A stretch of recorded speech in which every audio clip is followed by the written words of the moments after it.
Anda ne var? Eğitim sistemini değiştirmek. Niye? Problem ne? Problem var demedim. Bir şey değiştireceksen problem var demek. Hayır. Nasıl bir yenilik?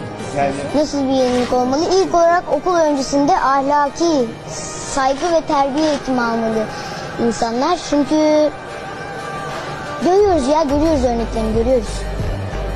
Kendilerini eğitmeyi öğrensinler. Kendilerini eğitsinler demedim, kendilerini eğitmeyi öğrensinler.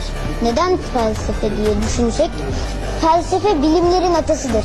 Birkaç filozofun bir araya gelip böyle etrafa teoriler atmasıyla başlamıştır bilim. Mesela matematik de bir teoridir ama kanıtlanmıştır. Kanıtlanmış olması teori olup olmadığını değiştirmez. Gerçekten iyi bir eğitim görmek istiyorum. Çünkü onların öğretebilecekleri neredeyse çoğu şeyi biliyorum.